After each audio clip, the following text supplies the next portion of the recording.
Hello, everybody, ladies and gentlemen, boys and girls, children of all ages. You're the one, the only Sportcat, often imitated, never duplicated or replicated. I don't know. This show today is operating on Band-Aids and gum, so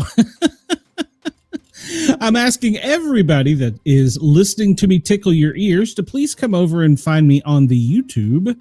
I could certainly use some subscriptions. We're trying to get monetized, so that would be very helpful if you will come over and check us out. Find us under the Para Are Normal Guys, 3 words, Para Are Normal Guys, spelled with a Z. And of course, you can always search out the Sportcat shows to find me. So let's see here. When you come over and join the chat, you will have a great chat. We have, well, Brenda is here. I guess she's here first because I bitched at her yesterday. So hello, Brenda. And Denise is here. Welcome, Denise. Glad you're here. And Chris, he is here. And Chris, before you say it, everyone, please remember to like, share, follow, and subscribe. Hit that notification bell too, so you know when I'm going live. Because if you notice on today's show, there's actually 2 of them scheduled. Don't ask. I don't know. It's aliens. So I hope everybody's having a great day. Let's see what we got here. Another day where I'm just wondering why the hell I got out of bed. Some days are just like that. All right.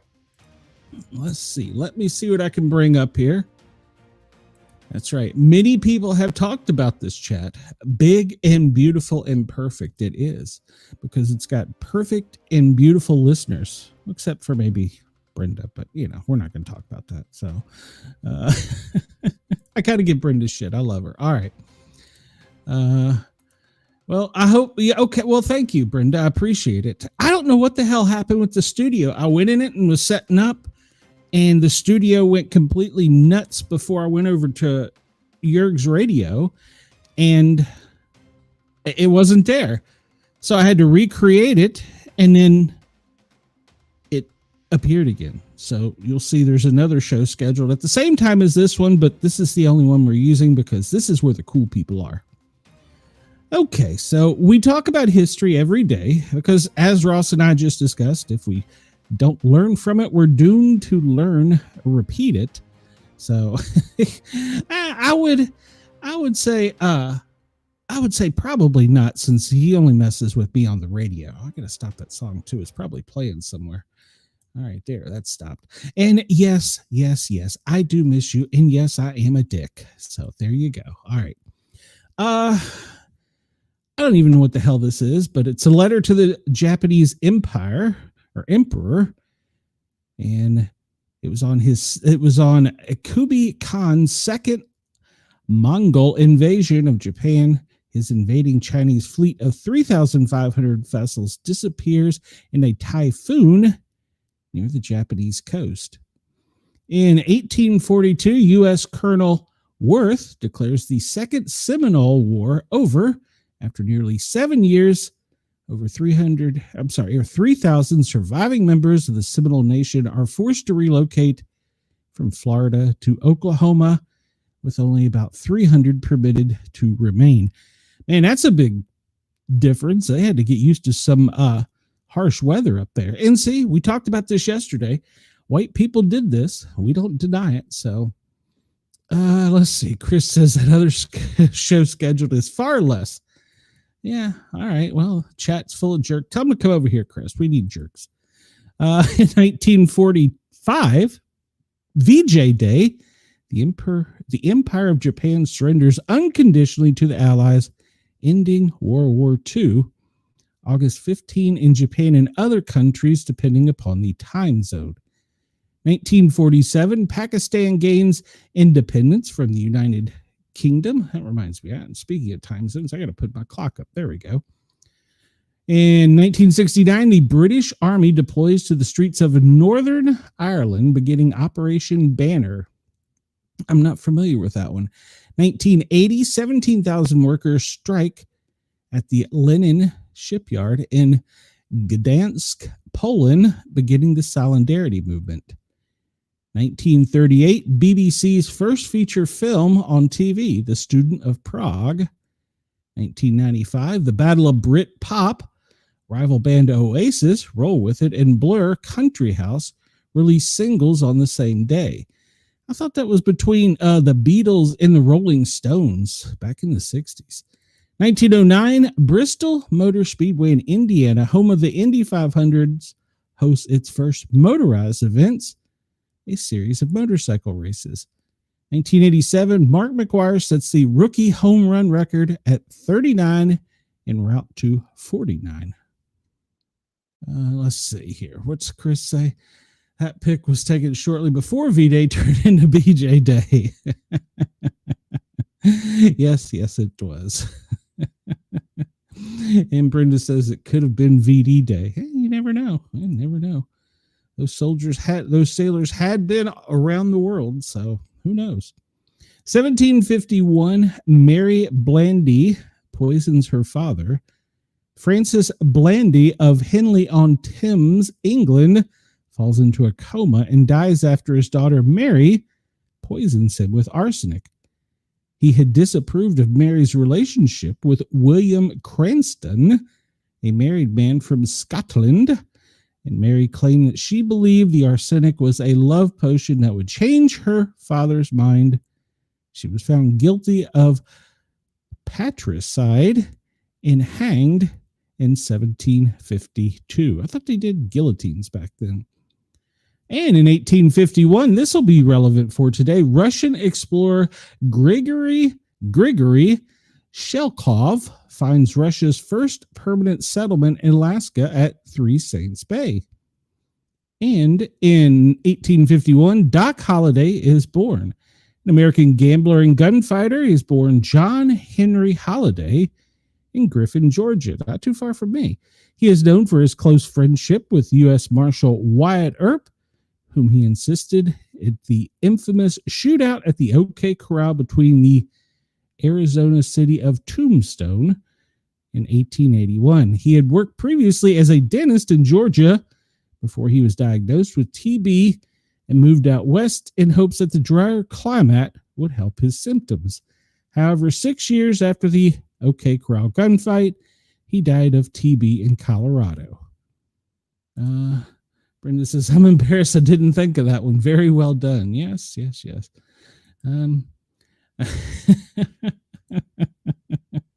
Oh, Brenda, don't give any of my chat members sexually transmitted diseases. In 1880, construction is completed on the Cologne Cathedral after more than 600 years of construction. Wow, that's a long time. Germany's Cologne Cathedral is finally completed. The 515-foot building is the tallest twin-spired church in the world, as well as the largest Gothic church in Northern Europe. Construction originally began in 1248 and work proceeded intermittently until the 16th century, when it stopped altogether. A large medieval crane marked the Cologne skyline for 400 years as the building sat unfinished, but in the 1880s, the original plan for the church's facade was discovered, and construction finally resumed in 1842. Well, think about this. How long did it take to build the pyramids? Just a thought. 1900, the Boxer Rebellion is crushed. European, American, and Japanese forces seize Beijing to crush the Boxer Rebellion. The Boxer Rebellion was an anti-foreigner rebellion fought by the, quote, Boxers, or Chinese villagers, many of whom had martial arts experience. At the time, the Western missionaries were prevalent in China, spreading Christianity. China had lost the Sino-Japanese War 5 years earlier, and ordinary Chinese people worried that foreign interference would eventually take over Qing government. The Boxers started the rebellion by attacking missionaries across the country.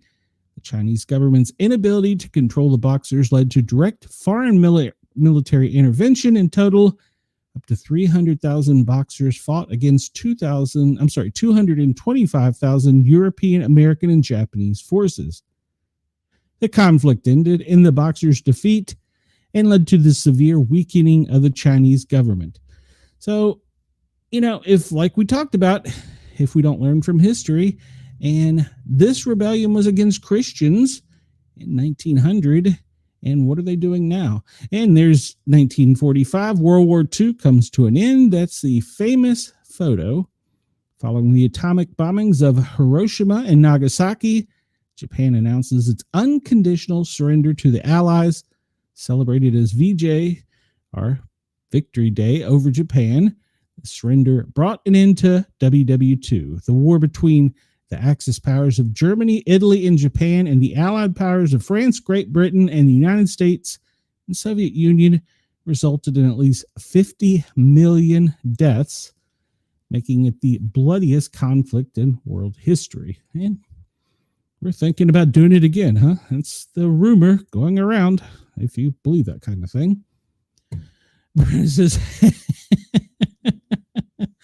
I don't have any. You got to be having sex to get some. Touche. Touche. Oh, all right. So every day has a day. And so today is National Financial Awareness Day. Make sure you do not run credit card bills up. It's a bad time to be doing that. It's Pakistan Independence Day. Anniversary of the recovery. Ode Adab. Falklands Day, Love Your Bookshop Day. Well, everybody should love their bookshop. National Creamsicle Day. I just don't like creamsicles. I would prefer either orange or vanilla. I don't like them together. Maybe I'm weird. National Spirit of 45 Day. National Tattoo Removal Day. Navajo Code Talkers Day. Premica Day. Vigil of Assumptions Day, World Lizard Day. There you go, Brenda. A day for you, World Lizard Day. Let's see here. Let's go to this one over here and see what we got. See if there's anything different. And we'll see what birthdays are today. Let's see. We talked about all those. So let's see what birthdays are today. Notable birthdays. Doc Holliday, we talked about him. Ernest Thompson Seton. He was one of the founding pioneers of the Boy Scouts. Ernest Thayer, he's a poet who wrote the famous baseball poem Casey at Bat. So who's on first? No, never mind. Ernest Everett Just, he's a black embryologist who pioneered the study of fertilization and cell division. John Ringling North, circus director and co-founder of Ringling Brothers, Barnum and Bailey Circus. David Crosby, the member of the folk rock band The Byrds and later founding member of the bands Crosby, Stills, and Nash. Oh, I have a very sad memory about that band. Steve Martin, he's still living. He's an actor, comedian, producer, and screenwriter. Gary Larson, he's a cartoonist. You may remember him as the one who created The Far Side. James Horner, he's a award-winning film score composer. Magic Johnson, NBA player. Susan Olsen, actress widely known as Cindy in the Brady Bunch. Halle Berry, well, she's been in Monster Ball, Perfect Stranger, X-Men, and to name a few. And memorable events, 1820, the first eye hospital opens in New York City. President Lincoln receives the first group of Black Americans to ever meet with a U.S. president. We talked about the Indianapolis Speedway holding its first motorized competition day, motorcycles. And in 1935, President Roosevelt signs the Social Security Act. We talked about the Japan Empire surrendering, and the American Football League is founded. The first lunar orbiter begins orbiting the Earth in 1966. And Congress authorizes U.S. citizens to own gold in 1974. Didn't know that. I thought you could always have that. What is Brenda was, I don't know. It is Thursday. I wish it was Friday, but yeah. Yeah, it is not. All right. So we'll start off with an article from Breitbart. New York libs eating breast milk flavored ice cream. What flavor is breast milk? I don't know. On Wednesday, Alex Marlow's show hosts Breitbart editor-in-chief Alex Marlow, and they talked about breast flavored ice cream. Marlow stated, why would that be something the left would do? Maybe it's that they're all infantilized. I think they'd be much more adventurous in that regard. Apparently, the show, the Alex Barlow Show, is hosted by Breitbart editor-in-chief in his weekday show. Well, you don't want to listen to them. You want to come over here and listen to me. Why would anybody? I don't know. Maybe it's just me, but I don't think I'd like that. Let's see. All right. For any of my Bigfoot loving people, this is an interesting article. It comes to us from the Science Alert. Ancient teeth suggest our ancestors lived side by side with a mysterious hominid. The human family is looking more and more like an unruly bush. Paleontologists have uncovered the teeth of two different ancient human lineages at the same site in northeastern Ethiopia.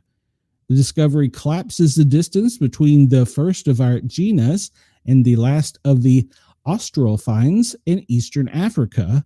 The two probably coexisted. The new research shows that the image many of us have in our minds of an ape to a Neanderthal to a modern human is not correct. Evolution does not work like that, says paleontologist Kay Reed from the Arizona University. Human evolution is not linear, it's a bushy tree. There are life forms that go extinct. The Australopithecus genus, to which the famous Lucy belongs, existed long before Neanderthals are our ancestors. It was one of the earliest hominins to habitually walk upright. These new findings suggest that the lineage existed in eastern Africa right as our genus was evolving more than 2.5 million years ago. Perhaps we shared lands, or maybe we fought over resources. Who knows how closely we lived or how often we crossed paths. The two lineages seem to have evolved side by side for hundreds of thousands of years. The remarkable discovery was made at a site called Lidi Jeru, where scientists previously found the earliest evidence of the Homo genius, a jawbone dating back 2.78 million years. Hidden nearby, paleontologists have stumbled upon the teeth of another Homo species dating back 2.59 million years, as well as the teeth of a Australopithecine, I'm probably butchering that, from 2.63 million years ago. The only definitive evidence of the ape-like genus in eastern Africa at this time. Lucy was also found in Ethiopia, and her species may be the lineage from which our Homo ancestors branch, but just as our ancestors pop up in eastern Africa, the fossil evidence for runs cold. The newly uncovered teeth now put our ancestors closer in time and space than ever before. And scientists have yet to determine the exact species to which the teeth belong, but the latter don't match much with Lucy or the others of her kind. Much seems to have changed in 500,000 years. We know what teeth in the mandible of the earliest Homo look like, but that's it, lead author and paleontologist Brian Vilmore for the University of Nevada stated. This emphasis is the critical importance of finding additional fossils to understanding the difference between Australopithecus, and Homo, potentially how they were able to overlap in the fossil record at the time and location. Scientists previously suspected that both of these early human lineages overlapped, but now that evidence doesn't exist. Until now, that evidence didn't exist. The ancient teeth found fill a sizable gap in the fossil record between 2.5 and 3 million years ago. All right, so is Bigfoot just another offspring of us? Good question. All right, let's see here. Let me catch up with the chat. Breasts can be visually pleasing, but I draw the line at frozen dessert production. Yeah, I'm with you. Plus, there's probably laws about that, and not to mention, well, I mean, I guess it would be natural. I don't know. Just no. All right, this story comes to us from Scallywag and Vagabond. A man dies after getting bit by rattlesnake he picked up during a hike. Okay. Hunter dies after rattlesnake bite at Savage Gulf State Park, Grundy County, Tennessee, after picking up the venomous snake. Cause of death described as a fatal allergic reaction to snake poison. You think? A man hiking has died after picking up the rattlesnake, and rescue crews were called to the trailhead on 55th Avenue at about 12:30 August 8th. The Grundy County EMA reports. When they found the hiker, they immediately started CPR until he was hooked up to a mobile CPR machine, then rushed to a hospital where he later died from an allergic reaction to the snake venom. Well, what are the odds of dying from a rattlesnake bite? Grundy is about 2 hours southeast of Nashville on Interstate 24, and speaking with witnesses, medical personnel learned that the man was bitten on the hand after he picked up the snake. His body most likely had an allergic reaction to the rattler's venom, which led to his death. Well, it is strongly recommended to have some kind of first aid kit while enjoying outdoor recreational activities. Be mindful of the wildlife and the dangers they may pose. The CDC in prevention estimates 7,000 to 8,000 people across the country are bitten by venomous snakes annually. About 5 of those victims die. We know somebody that was bit by a snake, don't we? What do you do if you're bitten by a rattlesnake? Well, hikers who suffer a bite should keep their bitten limb elevated if possible, call for help, and make their way to a hospital where they can receive anti-venom. If bitten by venomous snakes, victims are advised to call 911 immediately, especially if the bitten area changes colors, swells, or is painful, according to the Mayo Clinic. While waiting for help, they recommend move far away from the snake. Yeah. Stay calm. Remove any jewelry, watches, tight clothing before the swelling starts. Sit or lie down so the bite is in a neutral, comfortable position. Clean the bite with soap and water. Cover and wrap it loosely with a clean, dry bandage. How common are rattlesnakes in Tennessee? Well, it's home to 2 varieties of rattlesnake, the timber rattler and the pygmy rattler are both common here. Tennessee's other venomous snakes include the copperhead and cottonmouth. Timber rattlers are the largest and most dangerous of the 4 venomous snakes in the state, according to the TWRA. The heavy-bodied snake has a large triangular head, vertical pupils, and a rattle. Their body can vary in color from tan to brown to gray and black. Most snake bites occur when a rattlesnake is handled or accidentally touched by someone walking or climbing. The snake that bit the hiker was likely a timber rattler. Their habitats include mature, heavily wooded forests, rocky hillsides, bluffs, or ledges, according to the Wildlife Agency. Timber rattler snakes bites are rare, according to the Smithsonian National Zoo and Conservation Biology Institute. Though it may strike if necessary, the timber rattlesnake is more docile than other members of its family and more likely to stay coiled and stretched out, motionless when encountered in the wild. According to a post on the Institute's website, like other vipers, the timber rattler is venomous, with venom potent enough to kill a human. A timber rattlesnake bite is a true medical emergency. All right, there you have it. So, don't pick anything up that you see out in the wild that looks dangerous. There you go. And if you have any questions, Brenda can give you plenty of advice. So get naked and lay down. Is that what you did, Brenda? So, and Chris says, I love how they list that move far away from the snake. It's almost as if they assume stupid enough people to pick it up rattlesnake need to hear that. I don't know. Maybe they were eating breast milk ice cream and saw the snake and said, oh, pretty snake. I don't know. Why would you do that?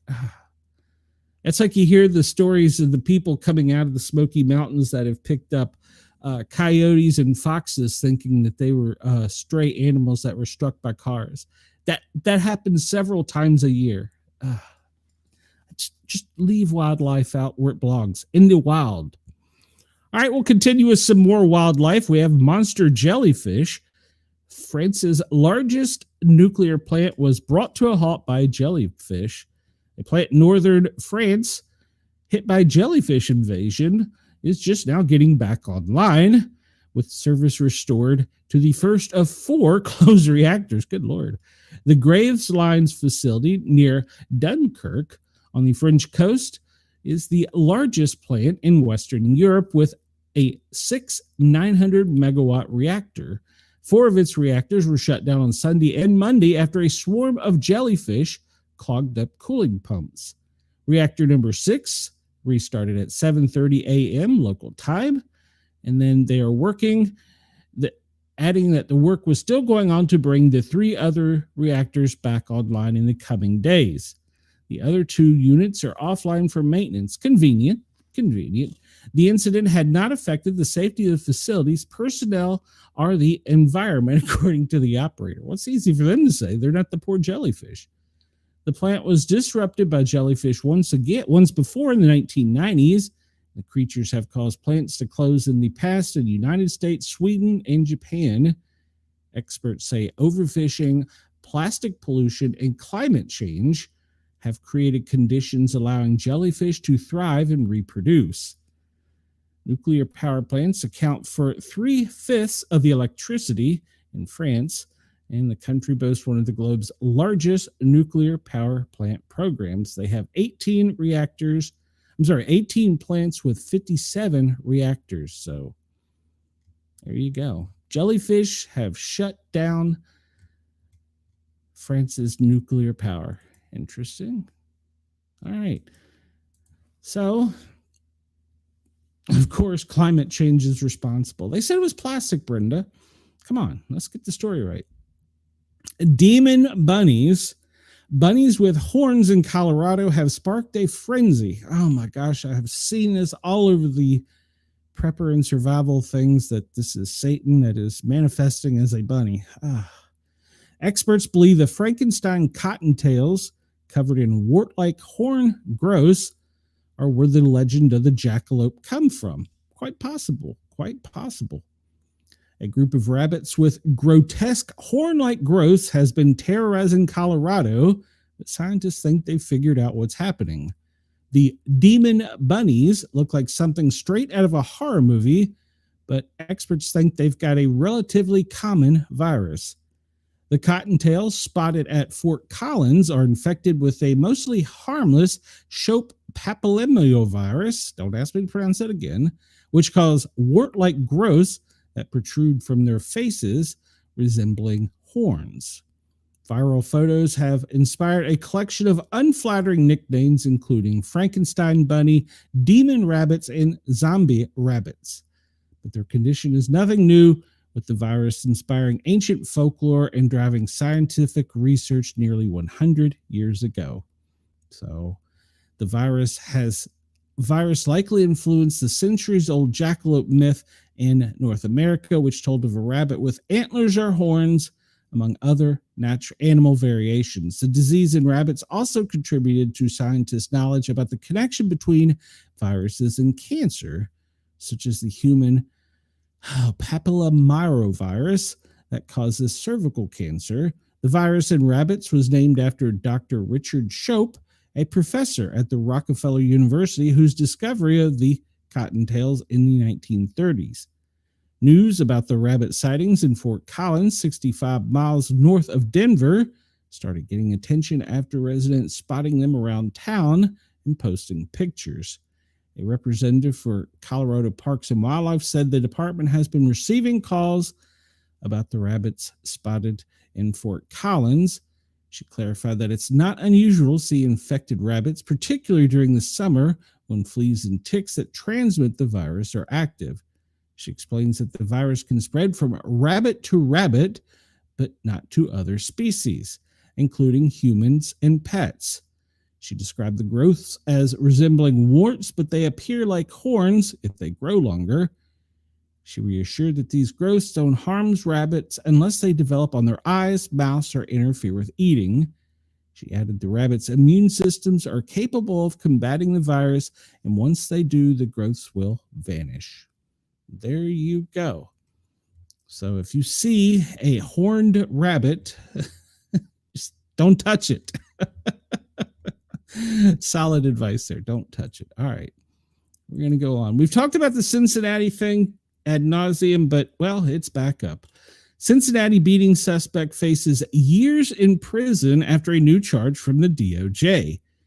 A man charged over the July 26th mob attack in Cincinnati now faces up to 15 years in prison after being hit by the feds with a gun charge. The Justice Department announced Wednesday that 34-year-old Montez Merriweather had been indicted for illegally possessing a firearm as a previously convicted felon. He had previously been arrested over the beating of a man and woman, and that was caught on the viral video. There is no place for violence in our communities, said U.S. Attorney Dominic Jarris II. Those who commit violence acts can expect to be scrutinized. They will be held accountable for violations of federal criminal law. Merriweather faces local assault, felonious assault, aggravated riot. He faces almost 30 years in prisons on these charges. Violence in any form or under any circumstances has no place in civilized society. When we warranted the Bureau of Alcohol, Tobacco, Firearms, and Explosives in close coordination with our law enforcement partners, we will employ the full extent of our legal authority and resources to identify, apprehend, and remove violent offenders from communities, said ATF Special Agent Thomas Greco. Video of the attack shows a white man being thrown to the ground and kicked and punched by a group of black people outside a music festival. After the beaten man got up, a white woman was punched in the face and appeared to be knocked unconscious. The video quickly circulated online, prompting condemnations from state and local leaders. In response, the FBI launched an investigation into the incident. Attorney General Pam Bondi's direction, that came after Vice President J.D. Vance condemned the attack and urged the perpetrators to be thrown in prison. What I saw, and I haven't seen the full context, but what I saw is a mob of lawless thugs beating up an innocent person, and it's disgusting, Vance said. And I hope every single one of these people who engaged in violence is prosecuted to the full extent of the law, and they will be. They will be so as long as law enforcement in the state of Ohio takes their job seriously. Some Cincinnati officials have accused the victims of instigating the beating. For example, City Council President Pro Tem Victoria Parks wrote on a Facebook post, "The victims begged for that beatdown. I am grateful for the whole story." She still stands by that, by the way. Well, Brenda, it's been a big thing. So why have you never heard of it? Well, the reason you haven't heard of it is because you haven't watched my show recently, because I did a whole thing about it. I, in fact, told white people to stay out of Cincinnati or they would be beat down. That woman bruised that poor man's fist. They should be jailed for being such a willing target. Yes, Chris agreed. So Anna Paulina Luna tells the Joe Rogan show about her UFO experience in the Air Force. Interesting. During an interview with Joe Rogan on his Joe Rogan Experience podcast on Wednesday, U.S. Representative Anna Paulina Luna recounted her experience with an unidentified flying object while serving in the Air Force. Well, she has been among lawmakers calling for greater transparency from the federal government, including on UFO investigations. Questions about UFOs have captivated the American public for decades. While many people associate UFOs with aliens, the government has generally focused on whether the object are from U.S. adversaries and pose a national security risk in its investigations. The government has never confirmed the existence of extraterrestrial life, but theories about the possibility of life outside the planet endure. A poll from September 2024 found that the majority of Americans, 53%, believe aliens definitely or probably exist. The poll surveyed 1,135 adults from September 17th to September 20th of 2024, and there's a plus or minus margin error of 3.9%. There you go for transparency. On the podcast, Luna told Rogan that her time at the Portland Air National Guard, where she worked as a airfield manager, she encountered an unidentified anomalous phenomenon, UAP. In an effort to describe a broader range of it, unexplained sightings, the U.S. government shifted the term UAP instead of UFO because, well, you know why. They needed to write more books. Luna said an airspace incursion occurred one day while she was working, but when she asked the pilot for more information, she said they were told not to talk about it. No one really wanted to address it, and so from what I gathered, it had likely been a UAP. So that was my perspective. She did not look at it with a crazy lens of perspective because she believes you never know we're the only ones out there. Well, we aren't the only ones out there. Rogan asked why she did not assume it could have been another country's military craft. She said the way the pilot discussed it made her believe otherwise. He didn't want to, from what I gather, taken off flight status, and he was like, I really can't discuss it. We couldn't identify it essentially, and it outperformed them. The Florida Republican leads a House Oversight Committee on Disclosure, which focuses on government transparency from matters of UFO to the assassination of President John F. Kennedy. She said the task force was formed after pilots at Eglin Air Force Base came forward to accuse the Air Force of covering up instances of UAPs. The panel's investigations have indicated there is technology out there that would rival what we know currently with physics, and the U.S. does not have the ability to reproduce it. She said based on photos that she's seen, she's confident there's things out there that have not been created by mankind. And we're going to talk a little bit more about that because, well, this comes to us from the Daily Star, and I am not saying that this is real. I'm not saying it's fake. I don't know. So let's see. She's in the government and wants more transparency. I've been born on Wednesday, but it wasn't yesterday. Yeah, exactly. She's there. All right. So this comes to us from the Daily Star. I don't know if it's a legitimate site or not, but it keeps popping up, so I thought I'd bring it out. Let's see. So this gentleman has given final verdict on suspected life in universe and claims the government already has the knowledge. Physicist Eric Davis, who has previously worked on highly secret Pentagon missions, has identified 4 types of aliens which he claims already live in the universe. A hearing at Capitol Hill ignited conversation around unidentified aerial phenomena and the potential for extraterrestrial contact. During the hearing, Davis said there are, quote, 4 types of aliens which could work as operators of unidentified crafts. The identification of these aliens are listed as, his words, Greys, Nordics, insectoids, and reptilians. These species all of distinctive looks, which set them apart from each other. Greys in particular have a widely accepted account for the following abduction case of Betty and Barney Hill in 1961. They were driving from Montreal to Portsmouth for their honeymoon, noticed a bright light appeared to be following them before they were abducted. According to them, they were asked to remove their clothes before aliens plucked their hairs, took clippings of their toenails, and peeled off parts of their skin. Their account describes the alien as small creatures with smooth gray skin, large black eyes, no noses or ears. On the other hand, Nordics resemble strong Scandinavian humans with light skin, blue eyes, and bright blonde hair. As far as insectoids, well, the clue comes from its name. They are said to have strange insect-like features such as multiple arms and legs, skeletons on the outside of their bodies, and even antennae. As for the reptilians, this was popularized by the conspiracy theorist David Icke and paints the aliens as shape-shifting reptiles. U.S. politician Eric Burleson said he previously had heard these classifications while speaking on the Endless Void podcast with Christian Fisher.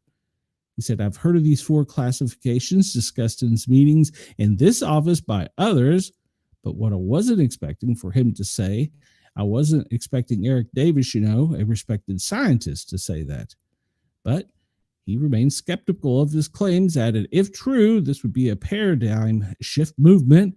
But if it is true, the government has no right to keep such a secret from the public it serves. I don't know. What do you think, guys and gals? I don't know. We seem to be getting a lot of UFO stories with the Atlas 31 quickly approaching our planet. So I assume this is going to continue till there's people out in fields naked holding up signs, take me now. Just a guess. All right, this comes to us from the Smoking Gun. They always give us at least one humorous one every week. Chris says, so even in space, aliens, everyone gets groped and labeled by skin color. Yeah, that's true.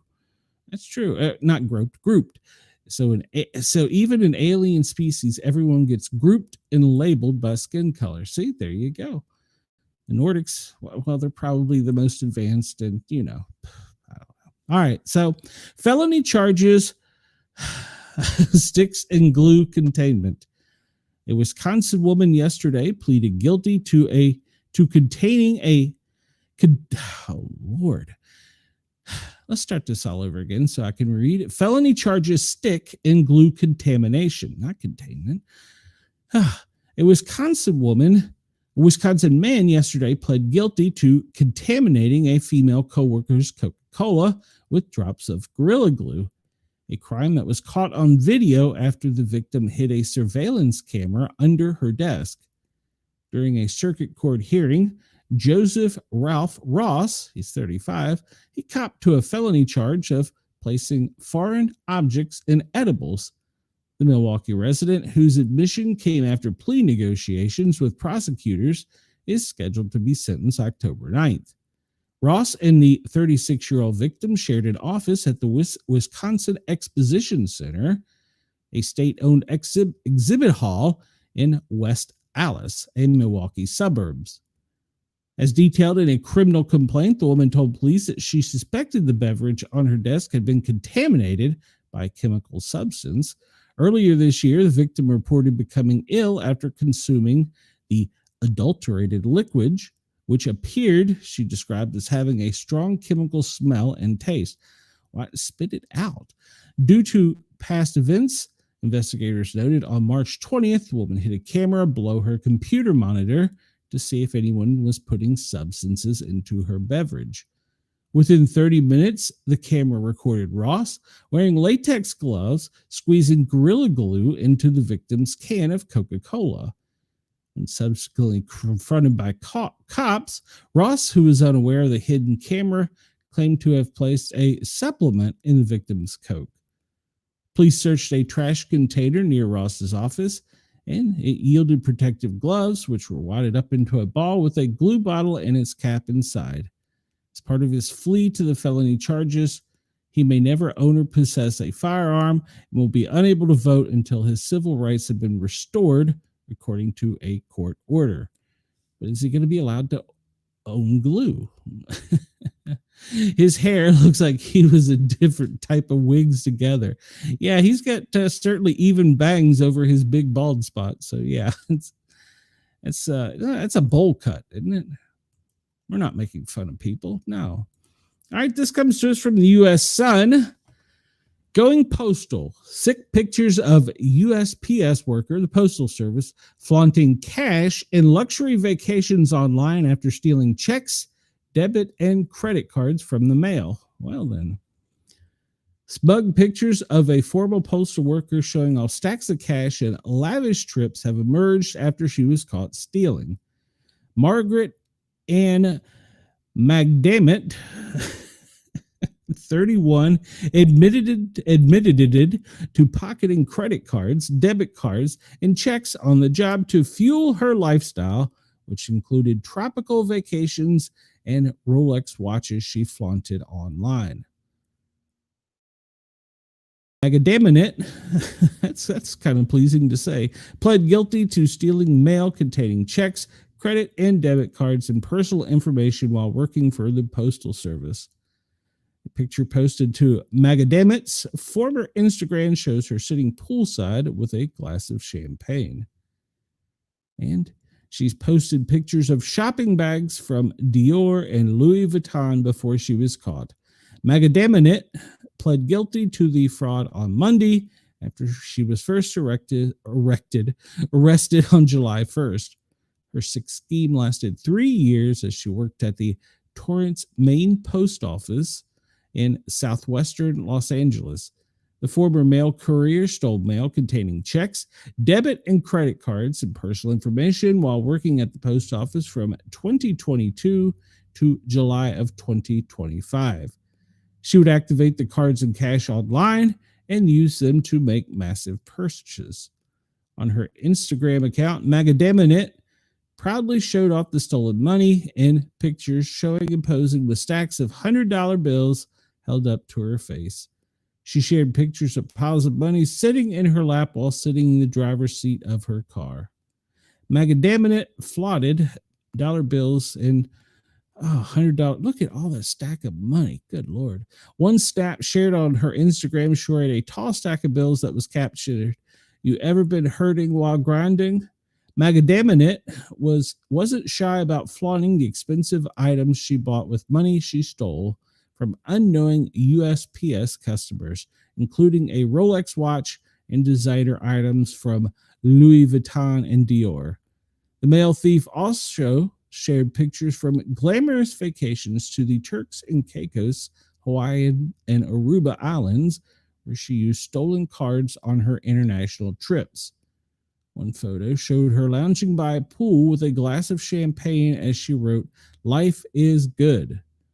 Magadaminit, who is from the Philippines, also sold stolen cards to other people who allegedly helped her cash stolen checks by making fake IDs. Federally insured banks and credit unions were victimized in the scheme, the DOJ said. None of Magadaminit's alleged co-conspirators have been arrested, according to the DOJ.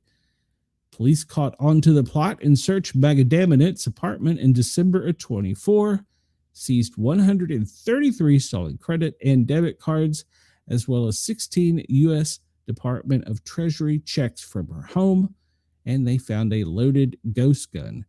Despite the damning discoveries, Magadaminit wasn't arrested until July, when they found out she was still buying things with the victim's stolen cards. They raided her apartment again and found more stolen cards.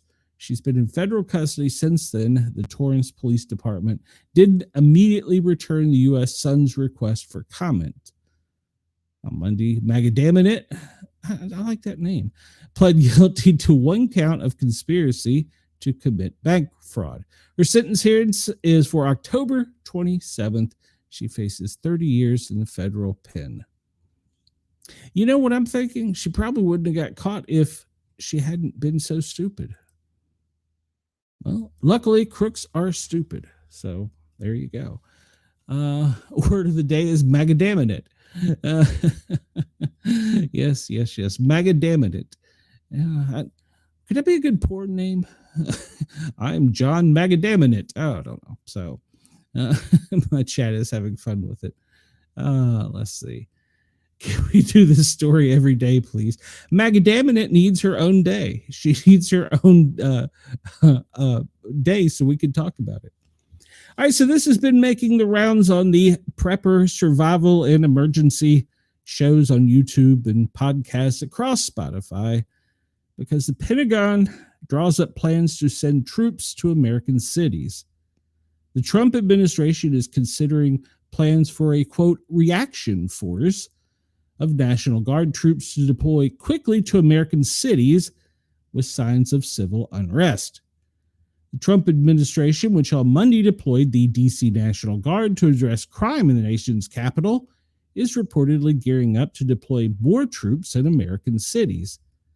Pentagon's plans leaked to the Washington Post detailed plans by the Trump administration, time-stamped in late July and early August for a, quote, domestic civil disturbance quick reaction force, 600 troop National Guard units. These National Guard units, 2 300 Guard groups, stationed at bases in Alabama and Arizona, would be ready to deploy within an hour to U.S. cities facing protests or other unrest. The quick reaction teams would be on task for 90 days to, quote, limit burnout, according to the Post. The plan involves rotating Army and Air Force National Guard units from several states, including Maryland, New Mexico, Nebraska, and Tennessee. Cost projections indicate that the mission could amount to hundreds of millions of dollars. However, the earliest that the program could be funded through the Pentagon's budget is fiscal year 2027. The Post report also mentions that it is currently uncertain whether the proposal has been presented to SecDef Hegseth. National Guard Bureau referred Reason to the DoD for comment. In response to Reason, the DoD official stated, the Department of Defense is a planning organization and routinely reviews how the department would respond to a variety of contingencies across the globe. We will not discuss these plans through leaked documents, pre-decisional or otherwise. Titles 10 and 32 of U.S. Code give the U.S. President authority to mobilize National Guards for federal missions. Title 10 allows forces to support law enforcement without performing arrests or investigations. Under Title 32, the state or territory governor retains the control of the National Guard. However, their duties are federally funded and regulated, which provides guardsmen with more latitude in law enforcement missions. The proposal leaked to the Post would allow the president to mobilize the National Guard under Title 32 in states experiencing, quote, civil unrest, but acknowledges the potential for political friction should the state's governor refuse to work with the Pentagon. Laura Dixon, law professor at GW, tells Reason there's a strong legal argument that couldn't, in this statute, be sent to a state without consent of the state's governor. In response to the president's actions in Washington, D.C., Maryland Democrat Governor Wes Moore has already said that he would not authorize National Guard forces in Maryland. This proposal fits into a larger pattern that we're seeing in which the administration is seeking to use National Guard in the military to perform direct law enforcement functions or to act in support of law enforcement when there doesn't seem to be a real emergency or crisis. The new Pentagon plan mirrors an effort by Trump to utilize the National Guard to quell political unrest. For the 2020 election, the administration had 600 Guard troops prepared in Arizona and Alabama in anticipation of political violence. And this is Donald Trump's attempt to create his own de facto he wants his own guard. According to one author, it's worth reflecting that such actions by the British Crown are what started the American Revolution. These acts by the Trump regime have nothing to do with crime and everything to do with armed, coercive political intimidation and repression. The state of California is currently suing the Trump administration for deploying 700 Marines and 4,000 of the state's National Guard to the city of Los Angeles amid protests over immigration raids taking place in the city in June. And the Trump administration has openly and unconventionally deployed federal law enforcement and the military to achieve its objective. While it's unclear if or when this will happen, the Pentagon's plan, if implemented, would be yet another encroachment on federalism from the Trump administration. There you go. What do you guys think? I think a lot of the shows online are going nuts with it. So let me catch up in comments here. Glenn needs to record himself saying the name so we can hear it when necessary. Well, I can make a sound file. Instead of damn it, let's say mega damn it. I don't know. But this story has to be furious. It got hold on here. This story has to be furious. It got put right out after Mary Magadaminit. There was no way anyone could follow that. It's hard to follow Magadaminit. That's right. People need to like, share, and subscribe. And subscribe over here. so we can talk about the Magadaminate movement. Brenda tells California to shut up and stop whining. Yeah, maybe. If only Magadaminate would listen. Let's see, make sure I don't got anything over here that's pressing. Somebody want me to share something. All right. Manager of DC store trashed by teens says Trump gives him hope. Not long after 40 teenagers trashed a convenience store, Ibran Hassan manages the Heckinger Mall in Northeast. On Friday night, he told the owners of the 24/7 Best Tobacco and Wireless that he no longer wants to work there because he doesn't feel safe. Almost everyone could understand why Hussein, 28, who has been an employee at the store for less than 3 months, would feel that way after spending Friday night trapped inside the store along with the 2 other coworkers. Along with wrecking the store and throwing things on the floor, so they stole cans of Red Bull, chocolates, and Slim Jims. He believes thousands of dollars of merchandise were taken. Once a teen left the store, they said they started throwing rocks and bricks at the window. This is like 3.5 miles from the White House, and it's not safe here. I called the police. They took 45 minutes to respond. Not only does he not feel safe at work, he said where he lives near the store is not safe because people have been shooting at his home with 2 bullets inside. But there's no crime in DC. Remember that. All right. Let's see. So what the heck just happened there? I don't know what the heck happened there. Let me go back and fix that because I did what I wanted. I mean, she's cute, but she's no Magadaminate. All right. How an Alaskan military base is preparing for the Trump-Putin meeting.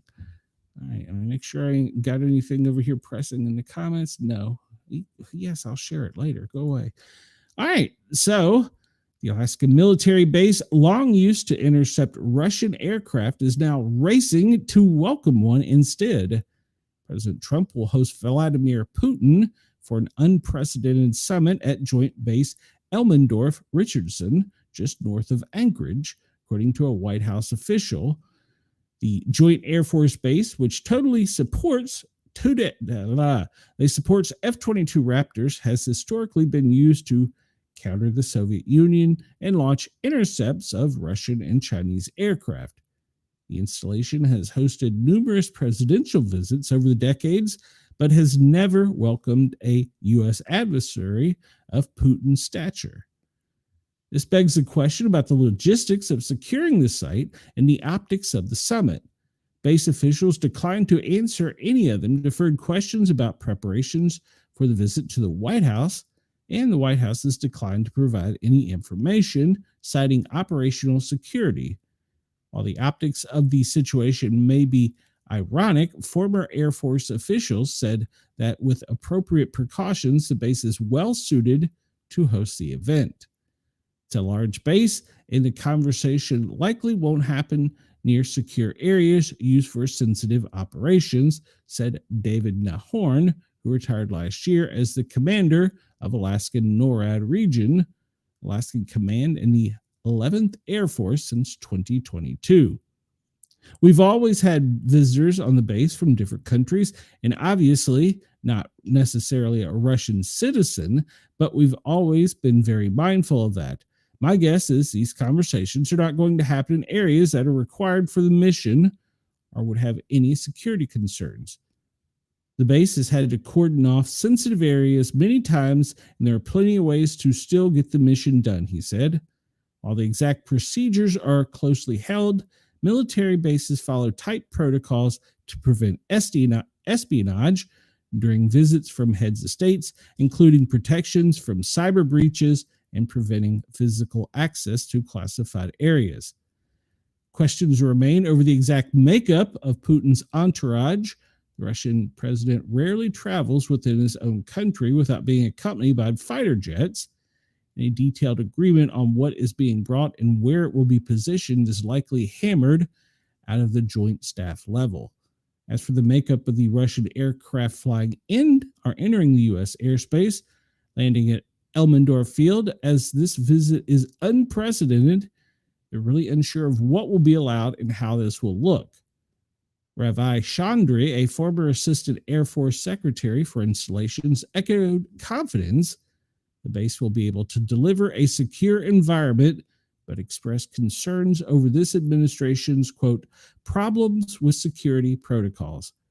I know they are rapidly preparing and they have the capabilities in place to make sure that we pull out all stops to ensure a successful meeting, which all of us hope for. Yet when you take into account the administration's past proclivity on security protocols and add strategic importance of JBER, it's got me wondering if this is such a good idea. The summit's agenda is expected to focus on the war in Ukraine, but no one from Ukraine is expected to be invited. Ukrainians and European leaders worry that Russia will win undue concessions. The White House has lately characterized the meeting as a listening exercise that could later pave the way for a meeting with Putin and Ukrainian President Vladimir Zelensky, lowering expectations from previous statements that a peace deal is imminent. I believe he is already on the way over there. This comes to us from MSN. The Doomsday Radio has sparked mystery before the summit. Let's see, I can catch up in the comments here. Chris says the 24/7 best tobacco and wireless is a pretty bold statement to make about your business, setting yourself up for failure, right? Trump would say many businesses have claimed to be the best in tobacco, but nobody has ever seen a business as dominant in tobacco and wireless. It's really unprecedented. It has never been seen before. Brenda says they will shut the base down. It's what they do here. Well, there's a lot of things they're doing. Russia's Doomsday Radio, a lonely, rusted radio station in a forest north of Moscow, has woken up. UVB-76, also known as the buzzer, was used during the height of the Cold War by the KGB for decades. It's been sputtering bizarre beeps and cryptic gobbledygook. The shortwave stations broadcast the word Skolishab, Droshost, Kenar, Roshilny, Delifshis, yesterday. I don't know if that was right, but I don't know. YouTube, I'm just reading an article. Don't come at me.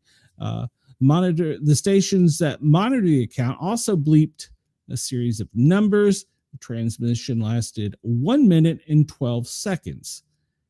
Telegram channel Militaire said the message was similar to one broadcast in the first 10 days of 2022, just before Russia launched its war against Ukraine. It comes days ahead of the president visit with Vladimir Putin in Alaska. In a rambling news conference on Monday, Trump said he planned to hash out with the Russian president land swaps in a bid to end the Ukraine war. I see, listen to this. This is a quote. I'm going to Russia on Friday, he told reporters. Alaska has not been a part of Russia since 1897. UVB-76 in a military zone classified as Pavaron, goes by many names. For at least the last decade leading up to 1992, it broadcast almost nothing but beeps before switching to buzzes, about 34 per minute, which earned it the nickname the buzzer. It sporadically emits garbled audio messages, which tend to peak around 1 p.m., which can include Russian names. In 2001, the station broadcast, I am 143, not receiving the generator oscillator. That stuff came from the hardware room. Crackly French conversations have also been signals, as have popular songs like Gangnam Style by K-pop star Psy. Observers say these strange words likely covert military orders, such as the Kremlin to push the dead man's switch to trigger nuclear attacks. This has given monotone outposts the nicknames of Dead Hand Radio or Judgment Day Radio, but officials have never disclosed what the radio's purpose exactly is. Russian censors love telecommunicators regularly. Only only publicly acknowledged its existence in June. They are censor-loving telecommunicators. There you go. The agency told RT, Russian Times, that information about the user of the radio frequency spectrum is not publicly available. All right, so that's had the prepper world going crazy. Doomsday frequency activated. Prepare now. We're all going to die. Yeah. I've heard that before. And gobbledygook. Well, they should transmit Magadaminate.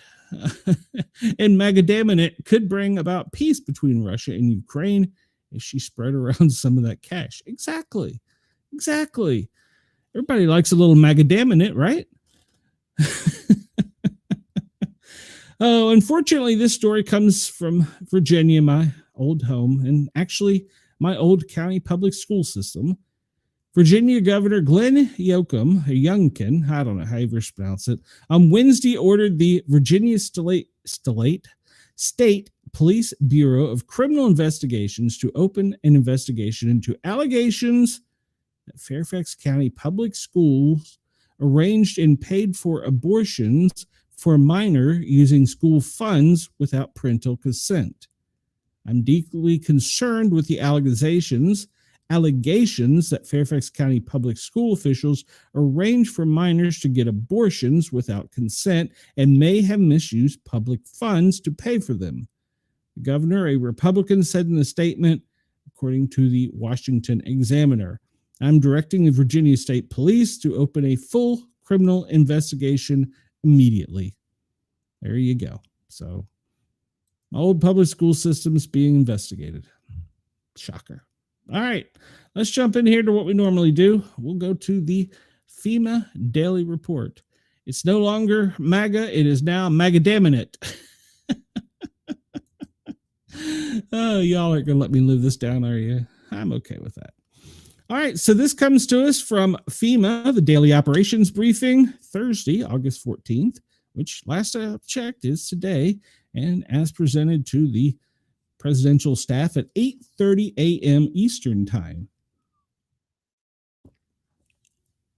All right, so national significant incidents and ongoing operations. Well, Glacier Lake outburst flood. That's in Alaska, where the president is, or he's going. Tropical storm Erin, and they're monitoring heavy rain flash flooding in the southeast mid-Atlantic. Of course, we still have critical fire weather in the Great Basin and Central Rockies. And we now have the tropical activity in the Atlantic with Erin and one disturbance. No new declarations and no new significant events. The Glacier Lake outburst flood from Juneau, Alaska. This is the final report. Mendenhall Lake crested at 16.65 feet, reaching major flood stage yesterday and quickly began to recede. Water levels are well below flood stage and continue to fall and continue to decrease from the flood action stage. And impacts are relatively limited, and a temporary flood barrier system provided protection. There are no requests for FEMA assistance at this time. All right, so that's good news. It apparently is going to rectify itself. They did get help from other resources outside the state. Tropical storm Erin. Here we go. It is located 990 miles north of the Leeward Islands with a maximum sustained wind of 50 miles an hour. It is moving west at 17 miles an hour and is forecast to become a hurricane by Friday, with significant intensification possible on Friday or Saturday towards a major hurricane. The center of the storm is likely to move just north of the U.S. Virgin Islands and Puerto Rico over the weekend. Local heavy rainfall, high surf and rip currents, and tropical force winds impacts errands could occur for portions of Puerto Rico and the U.S. Virgin Islands this weekend, most likely beginning Saturday night. In anticipation of impacts, FEMA headquarters in FEMA Region 2 will continue to monitor and begin preparations to support response to any storm landfall.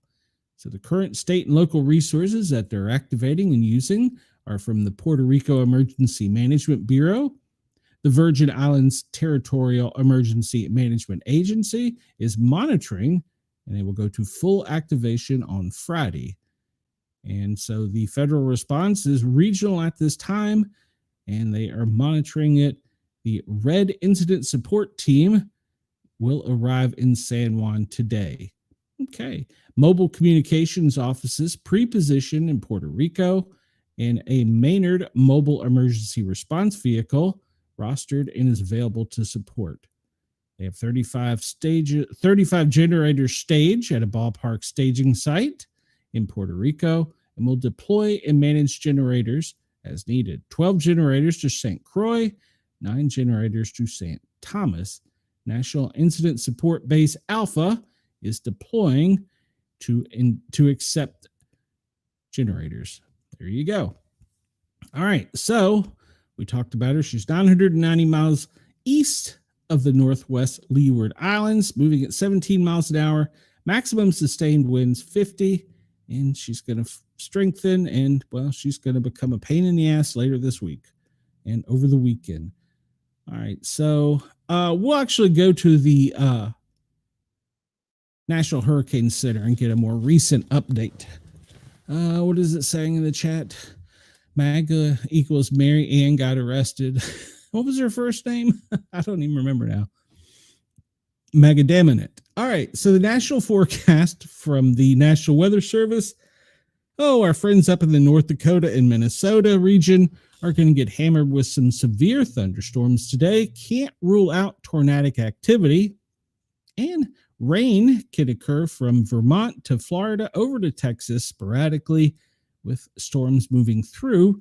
But along the coastline from the Chesapeake Bay down to the Carolinas could be heavy with flooding possible.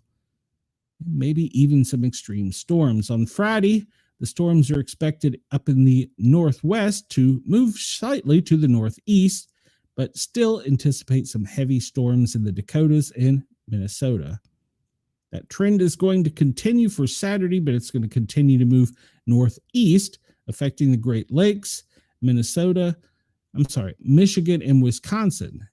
Minnesota, Michigan, and Wisconsin. There we go. With some heavy rain and thunderstorms over Friday and Saturday. As for the fire weather, well, if you live out west of the Rockies, guess what? There's a lot of critical fire weather right now in Idaho, down to the Four Corners region, back over to Arizona, Southern California, New Mexico. The whole area there is got critical fire weather for the next 2 days. So please be weather aware and be prepared to run if needed to get to a safe space. All right, so heavy rains, we've talked about them up in the Dakotas, Michigan, Wisconsin, Minnesota. And then if you go a little bit south of there, following the Mississippi bilaterally, well, severe and hazardous heat on both sides, extending down into the southeast, covering both Texas and Florida. So there's predicted high heat. National fire activity as of August 14th. New large fires, 8. Large fires contained, 0. Uncontained large fires, 36. Year to date, burned acres, 3,655,341. Total responders, 16,530. And they talk about complex IMTs deployed, and that's actual teams that are going in. Some of them actually skydiving in. So, they still don't mention. They talk about the Utah fire and the Colorado fires. One of which, the Lee fire, is 4% contained. Elk fire is 75, and the Oak fire is 47. But we still don't talk about the wildfires in California. That surprises me. Space weather outlook, well, they're not anticipating any activity, no problems, and we will not see the aurora down in the lower 48. The common operating picture, well, it's getting quite perplexing here recently. 17 joint field offices with 64 major disasters, 7 emergency declarations. We're still working on direct housing missions. That's repopulation and housing and infrastructure. 9 supported disasters, and 6 joint recovery offices. And that's pretty much anything new from that. Let's jump over here. We'll go back in time and look at the president's schedule. Let me update it real quick to make sure nothing changed, which it didn't appear to. All right, so we'll go back in time to Wednesday after we signed off, and we talked about Tom Holman had a press conference at the Sticks yesterday, and then the president departed and went over to the Kennedy Center and came back. He was quite busy, and then they closed the White House down after 4, and he signed executive orders right before that. All right, so today in pool camera time call is 9 a.m. 11 a.m. he got his intelligence briefing, closed press, and at 1 o'clock from the Oval Office, he's delivering remarks. I haven't seen anything updated on that, but we'll check out our friends over here at WRC and see what they have to say, because they love to keep us updated on what's going on. Let's see. In a significant shift, D.C. police will begin sharing information on undocumented immigrants they encounter during traffic stops with Immigrations and Customs Enforcement. The move will allow immigrants who have not been charged with a crime to be reported to ICE for possible arrest and deportation. Amid Trump's law enforcement takeover in D.C., federal agents turned a busy intersection in a mixed residential commercial area into a police checkpoint, drawing protests from residents. That's not entirely true. It was a D.C. police MPD checkpoint, and the federal officers were there in support. So that's worded a little bit different. Governor DeSantis is preparing to open a second immigration detention facility at a state prison in North Florida. Deportation Depot, as DeSantis called it, will be able to hold around 1,300 detainees and will cost about $6 million to become operational. The Labor Department reported Thursday that its Producer Price Index, which measures wholesale inflation before it hits consumers, was up 0.9% from June, 3.3% from a year earlier. And we know that Trump will meet the Russian president on Friday in Alaska. Yeah, I saw this story and I didn't actually cover it. A man is charged with felony assault after being accused of throwing a sandwich at a Customs and Border Protection agent in D.C. A bystander posted pictures on Instagram that allegedly show the incident from over the weekend, with the sandwich circled in red. A man in a pink shirt,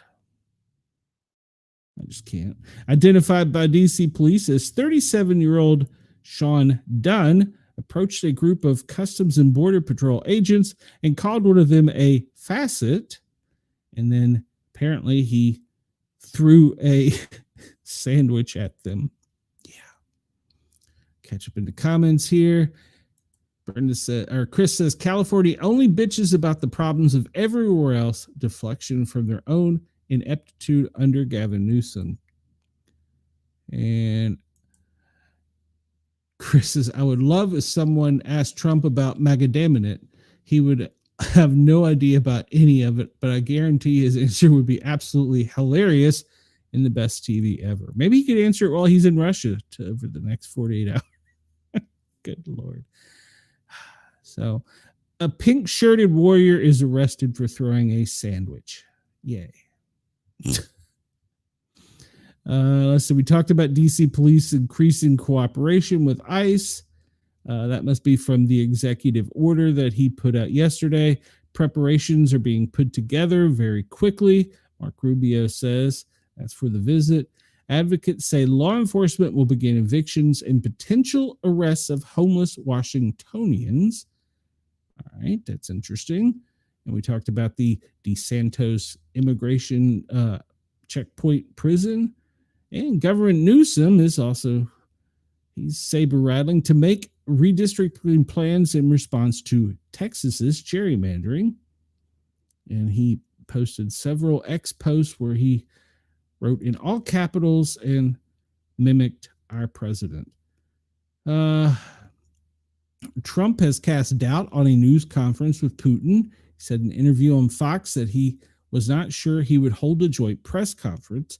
I'm going to have a press conference, but I don't know if it's going to be a joint press conference, he said.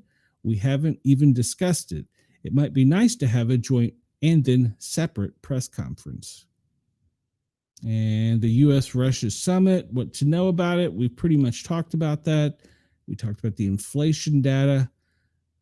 Trump to sign proclamation honoring the 90th anniversary of the Social Security Act as the program faces threats. Okay. Zelensky meets with UK Starmer as Europe braces for the Trump-Putin summit. And this here, we talked about how the federal agents set up a checkpoint.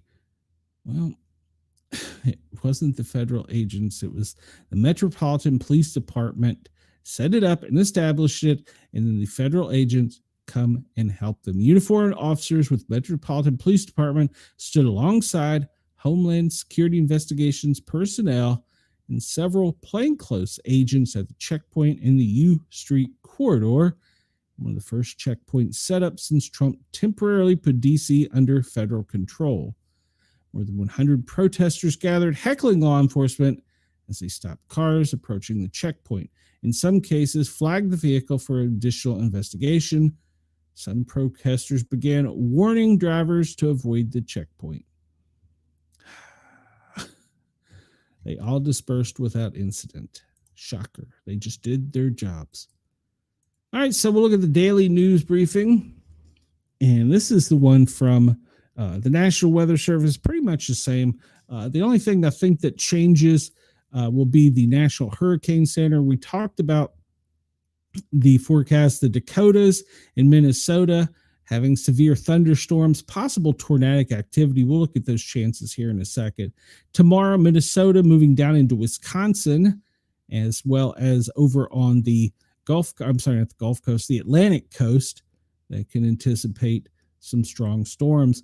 That's going to continue to move to the northeast, affecting Minnesota, Michigan, and Wisconsin on Saturday. So please stay tuned for more updates on that. Let's look at the tornadic chances. Currently, they say up in the Dakotas and Minnesota, there's only a 2% chance, but there will be high wind through the Dakotas extending back towards the Rockies all day. And the chances of high wind is greater than 15%. This hail forecast is relatively low, but you could possibly in some of those storms see some pea-sized hail. So keep your weather radio locked and loaded. All right, well, we've talked about weather everywhere else. Let's talk about weather down under for our friends. I know they've been listening, and let's talk about it. So we'll start with Cairns. They are experiencing sunny skies, a high of 75 today. And we jump down to Rockhampton. It's mostly clear right now, but it's going to be sunny with a high of 72. Sydney, well, you're partly cloudy, and you're going to stay that way with a high of 65. And along the Gold Coast, you could see some rainfall. Adelaide, moving over there, well, it's raining. You're going to have a high of 59. And then we go to Perth. It's partly cloudy, but it's anticipated to clear up and be sunny today with a high of 63.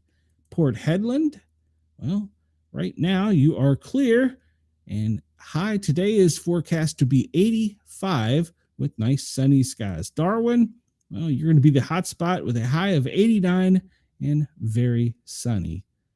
We'll skip back over to the US of A and see what weather forecasts in major cities. We'll start with the nation's capital. DC, it's going to be rainy today with a high of 86. New York, well, you're going to be partly cloudy and a high of 89. Jumping up to Boston. Boston, you're going to have partly cloudy skies with a high of 84. Jacksonville, well, you're going to have partly cloudy skies with a high of 93. Down in the Key West area, well, you're going to have high of 86 and sunny skies. Montgomery, Alabama, you're having lots of rain today with a forecast high of 90 degrees. Atlanta, you're partly cloudy You could see some storms later tonight, but your high is only going to be 89. I think over where I'm at, there's going to be some light rain. It's cloudy, and we can anticipate that'll be in the high 80s. Jump over to the West Coast and check out Seattle. Well, Seattle, you're cloudy.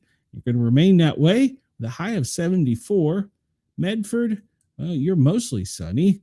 High of 85, but it's going to clear up and be a nice day for you. San Francisco, partly cloudy with a high of 62. Down in San Diego, we're looking at 72 degrees, has your high, nice and sunny. Phoenix, well, let's see if you're in the hot spot today. 104 and partly cloudy. How could he be partly cloudy? 104. Up in Vegas, 106 degrees. Dallas, well, you Cowboys are going to be at a high of 95 and partly cloudy skies. Memphis, high of 93 with some rain. Going up to Louisville, we're looking at 90 degrees and partly cloudy skies. Chicago, well, the Windy City is going to have a high of 80, and it's going to be relatively sunny. Did I miss anybody? Kansas City, high of 92 and cloudy. And let's see, what did I miss?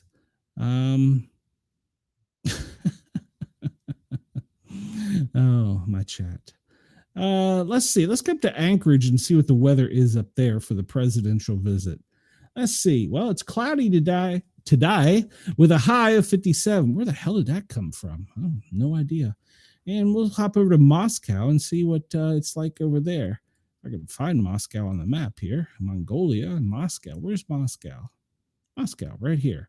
It's partly cloudy, high of 66, low of 54. So it's not too much different than where President Putin is coming from. And in case you're curious, if you wanted to be in Greenland, you're getting light snow with 16 degrees. There you go. Can you see anything down here on the South Pole? Anything down here? We'll just check it out. South Pole, negative 36. Whoo! And cloudy.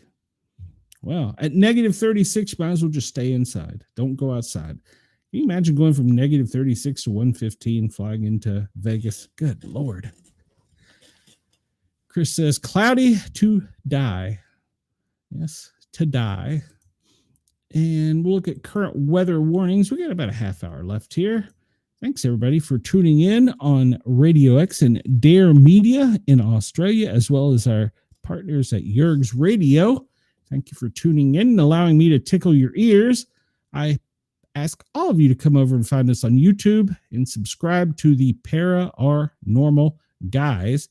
Paranormal, 3 words, and guys with a Z. All right, so we see these special weather statements popping up for small storms. There's some in Virginia, Florida, Mississippi. We got beach hazards up in Maine. So that's because that's like cold temperatures. Yep, penny to pea-sized hail, gusty winds that could knock down, and it's going to be cool temperatures up there. Okay, cool. Kentucky, storm is moving through your area. Louisiana, you have a severe thunderstorm. So does Mississippi. Maryland, well, you're doing your test message as usual. What? Montgomery County, why do you do a test message?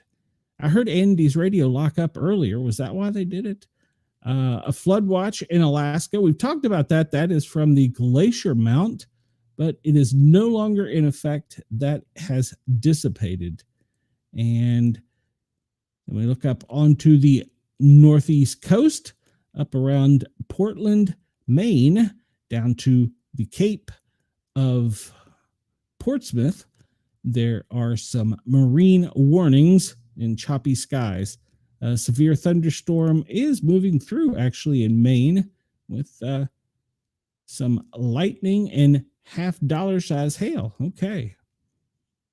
And heat advisories, Kansas, Missouri, Florida, Georgia, Texas. The heat from the Mississippi up is going to be unbearable today. We'll take a look at temperatures here in a minute. Let's come out. This is a new one.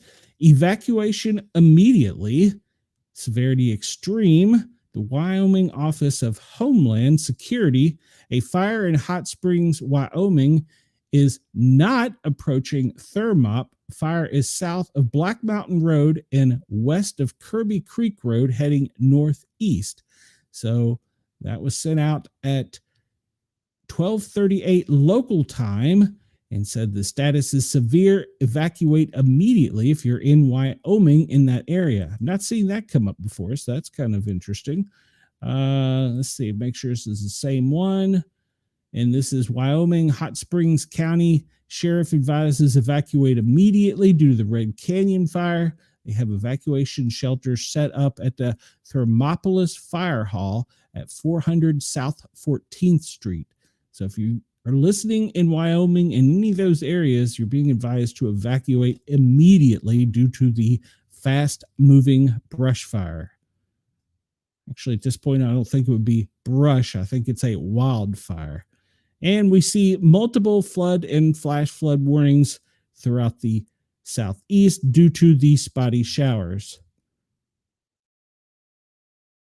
Let's look at anything current. Does it show any of the mandatory? Why is it not showing?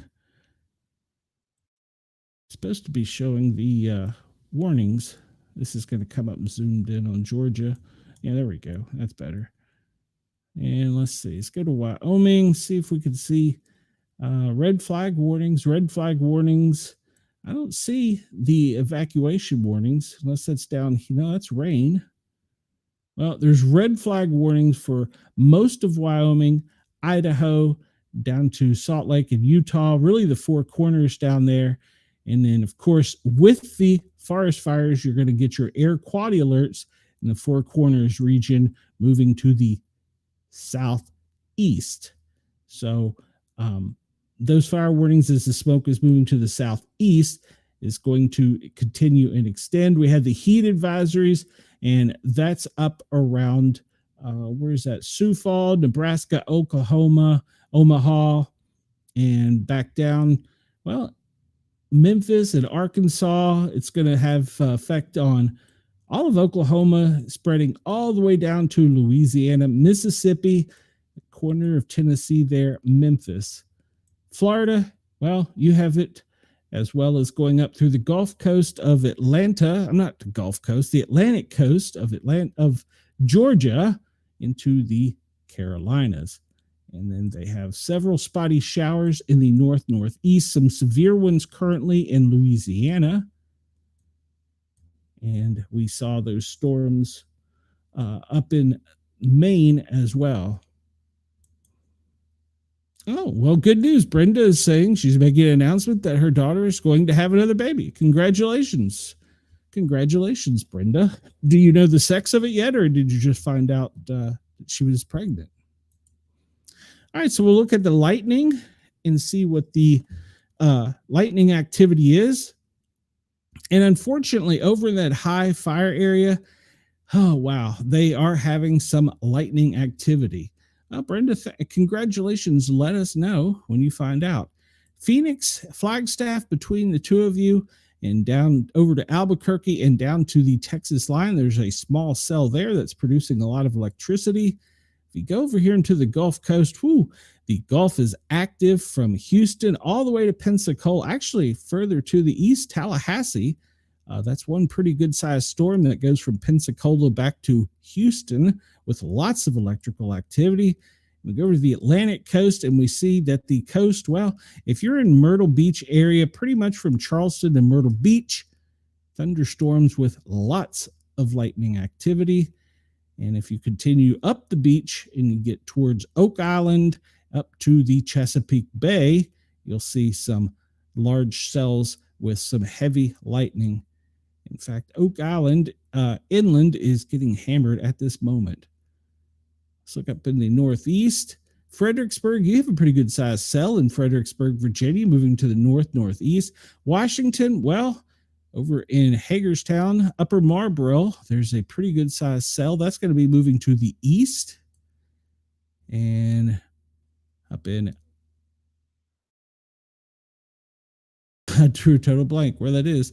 Up in Maryland to the suburbs of Baltimore, there's some heavy lightning and rainfall there. So that's going to extend all the way up almost to Harrisburg. So be prepared there.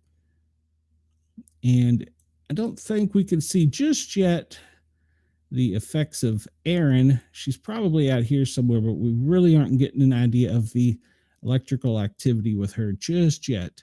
These are the outer bands. So remember, she's going to be making a push to the northwest with all those storms that are coming out. Let's look at an update on the power outages in the U.S. currently. And we see, well, California. No, I don't want you to know who I am. California is currently got 25,676 without power. That's mostly in Calaveras. I'm not sure if I pronounced that right. County. And let me go back and see up in Mass. Well, down in Bristol, you have 12,005 without power.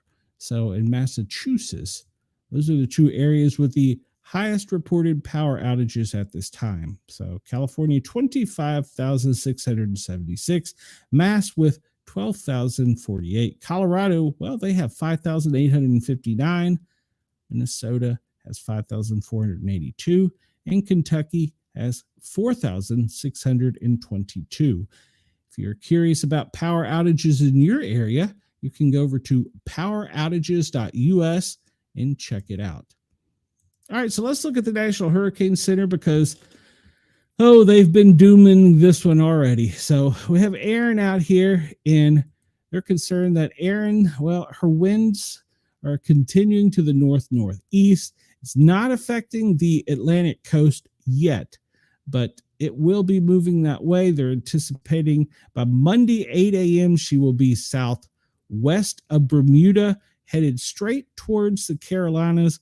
And I'm just going to call it right now, Oak Island is going to be ground zero. That's my prediction. They have put it more to the northeast, so we will see what happens with that. But you have plenty of time to get prepared. We're still talking at 8 a.m. on Tuesday. She's still going to be significantly offshore, and you will have a chance to prepare. So start preparing now. And where she goes, well, we're still not quite 100% yet. So keep your eyes and ears open. Keep your weather radio on. Tropical Storm Erin next week is going to be a major storm. There are several disturbances behind it, but none are organized yet.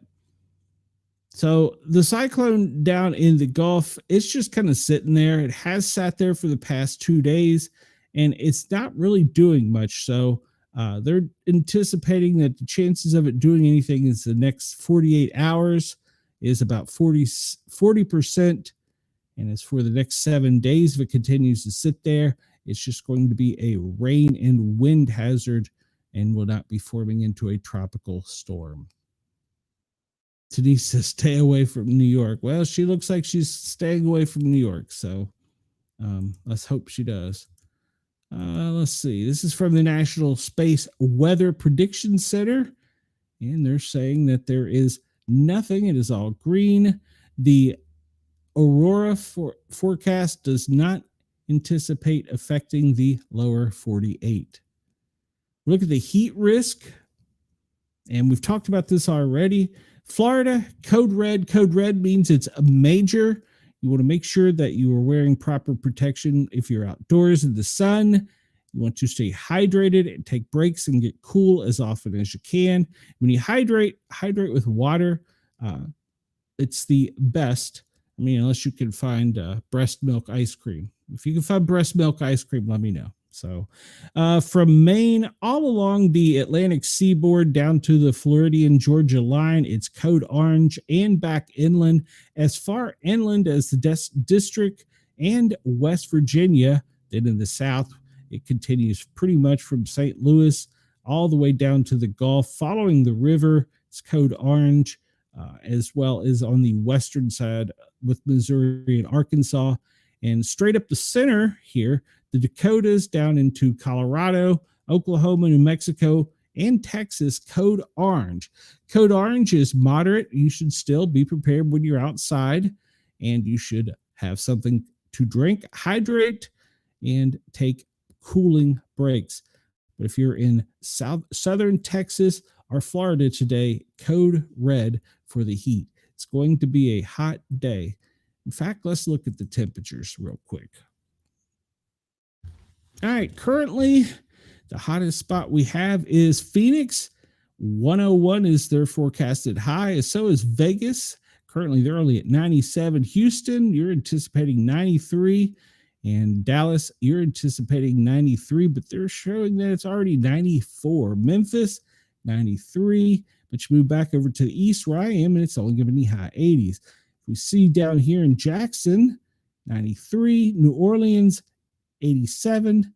Expecting to be in the 90s. It's going to follow the river up, and the hottest parts are going to be right on the east and west sides of the Mississippi. And then if you go over to the center of the country from Bismarck to Houston, that's where the other wave of hot air is. Let's zoom out real quick and go down to Australia and see what they got. All right, so currently in Brisbane, it is 48 degrees. We talked about that earlier. I think you're anticipating a high of 70. Sydney, you're currently 61. Now you're getting close to your high of 65 today. And Adelaide, your high is anticipated to be 59. It's currently 50 degrees. Perth, well, you're looking at 50 degrees right now. I'm sorry, 48 degrees right now. And your high is only going to get to 68. And Carnarvon, I'm always pronouncing that one wrong. It's 76, but it's only 63 right now. So Darwin, you're looking at a high of 78 today. No, a high of 89. It's currently 78. So there you go. If you zoom out, you can see on the larger map where the heat is currently. It is all north of the equator considerably. So, all right, let's move on because we ain't got a whole lot of time left. Nope, close. Dang it, where did it go?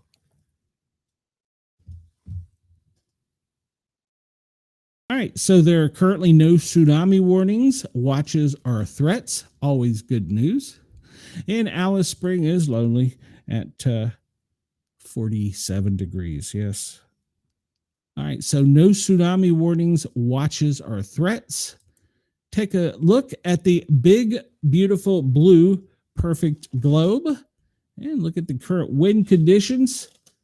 I wish I had a 50-inch plasma TV. I could just sit and watch this. That would be fun. See, most of the wind is off of the Atlantic coast, skirting the coast up to Nova Scotia.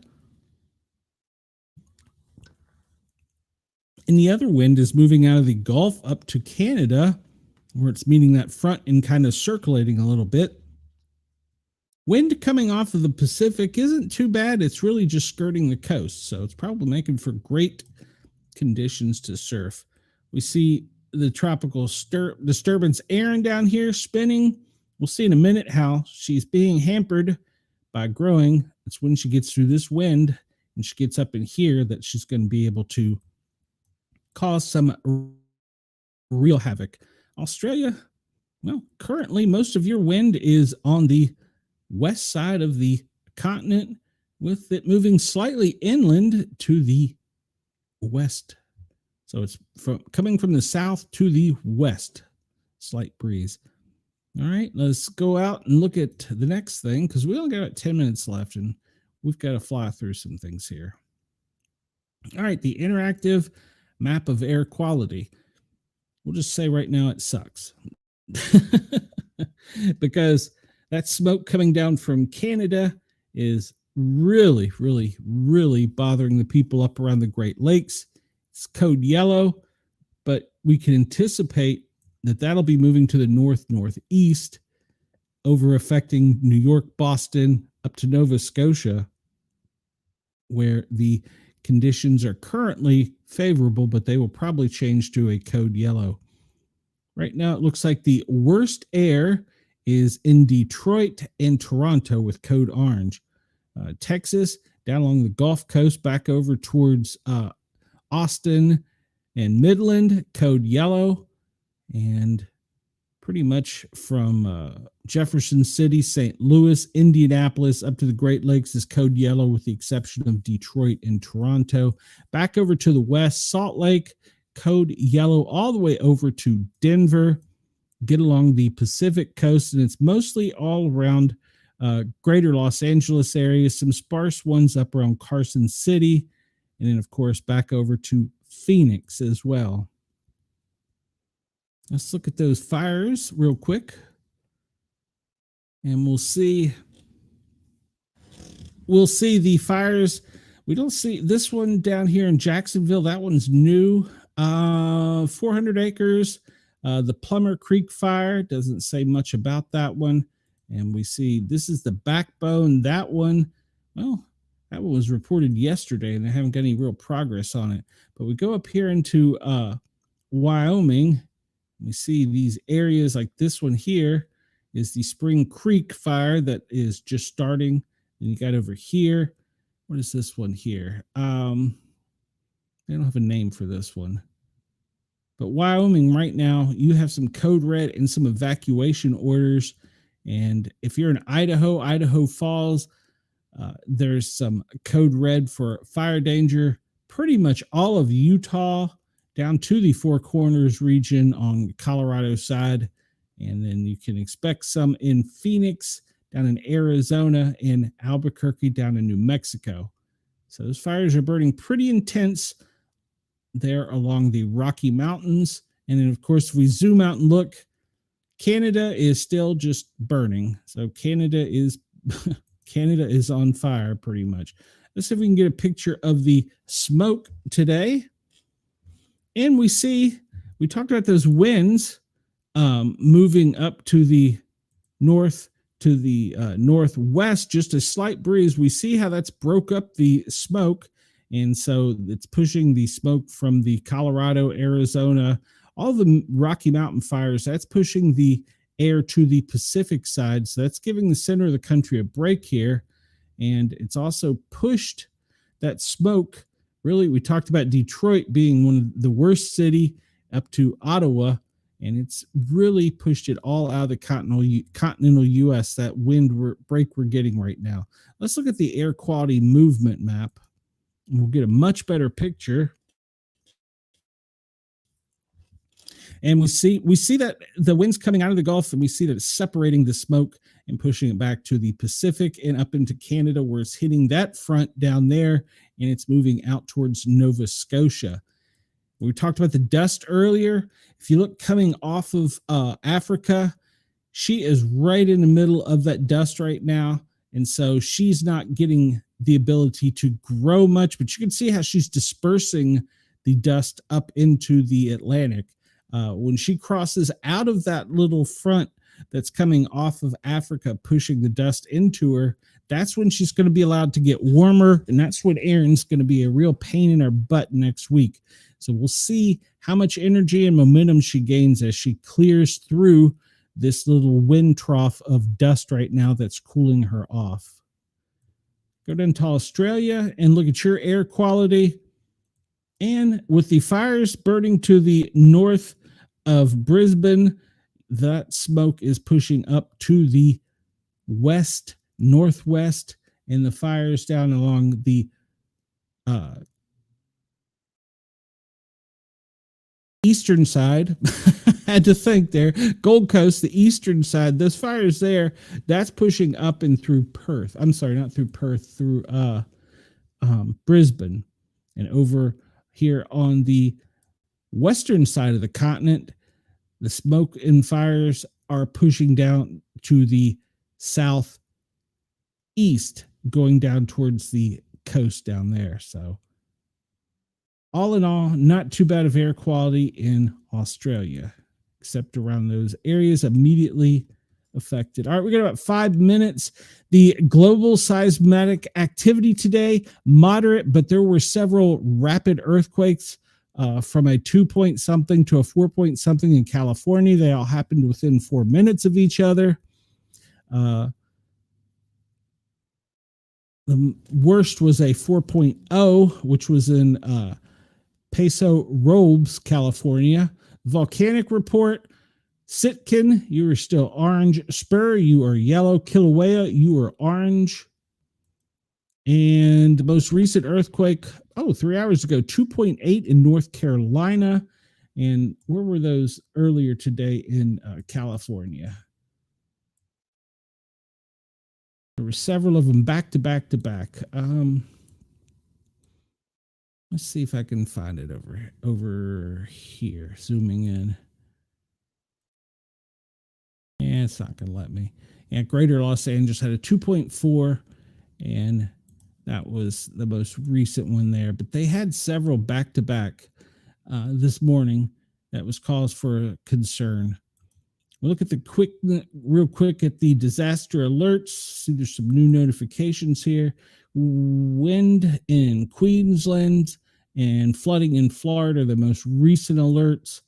We'll look at Erin out here, and she's just a pain, and she'll be moving to the northeast. We'll keep an eye on her. We're running out of time here, so I won't be able to get to the event list. You can see real quick if there's any shady activity. It's really hard to say with the president being moved. We see a lot of stuff coming up. They don't really show a track line for it, so it's hard to say where it's coming from and where it's going. And so there's an E38 up there. Interesting. All right, and it's kind of doing some circling. So that's a sniffer. There was concerns that something could be brought into the country, so they must have the sniffer up. I don't see anything coming out of Washington, D.C. We did see, nope, not there. Did I close it? Right here. They've already started closing off airspace in advance, national security, and then down in here, they've already closed it off. So you can see that pretty much all the airspace is coming up as no-fly zones in the areas around the military base in Anchorage. They have it already set off, so don't try and go up there. Look at Bitdefender real quick here as we go out, and we see, well, as usual, America's getting pummeled. All right, well, I'm almost out of here for the day, guys and gals. I'd like to thank you for tuning in and listening to me ramble for about 2 hours so far. I appreciate everybody's support. I thank you for hitting the thumbs up button and sharing it and subscribing it. And remember, tonight I have the show on Big Brother. That's 10 p.m. local time. So we have that tonight coming up. So I'm looking forward to that. And if you are a fan, next Thursday, we're going to have a surprise celebrity guest. Yes, we're going to have an ex-house guest. Her non-disclosure is clear and she can come on. So looking forward to that. Everybody have a great day. I'm going to get out of here before they cut me off. Sportcat is out. We will see you tonight on the Big Brother show. And of course, I'll be back tomorrow, same time, same location, same bat channel to give you more gossip and news because the world's not going to end today.